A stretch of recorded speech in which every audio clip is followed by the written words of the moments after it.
আজ অনেক দিন পর বাবা এলো বাড়িতে। তো হ্যালো বন্ধুরা, তোমরা সবাই কেমন আছো? আশা করি তোমরা সবাই অনেক ভালো আছো আর আমি অনেক ভালো আছি।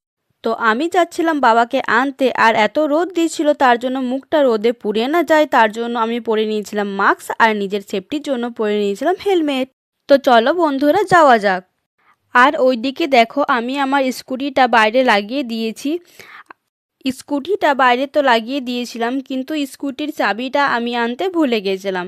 তাই আবার আমি বাড়ি যেয়ে চাবিটা আনলাম।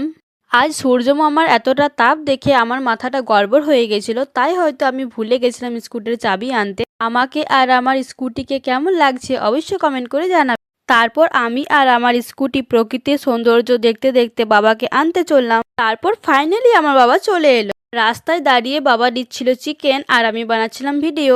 তারপর বাড়ি এসে মা আমাকে বসিয়ে দিল কাজ করতে। কাজ করতে করতে আমি খাচ্ছিলাম কাঁচা পিঁপে। তারপর দেখি বাবা আমার জন্য এনেছে চিপস, দই আর পেয়ারা। তারপর আমি জিনিসগুলো ভালো করে রেখে দিলাম আর চিপসের প্যাকেটটা নিয়ে নিয়েছিলাম। তারপর আমি বসে পড়লাম চিপস খেতে। আমার এই চিপসগুলো খেতে অনেকটা ভালো লাগে, তাই বাবা আমার জন্য এই চিপসগুলো এনে দেয় প্রত্যেকবার। তারপর দেখি মায়ের রান্না কমপ্লিটের দিকে, আর আজ রান্না হয়েছিল ভাত, কুমড়োর সবজি, করলা ভাজা আর চিকেন।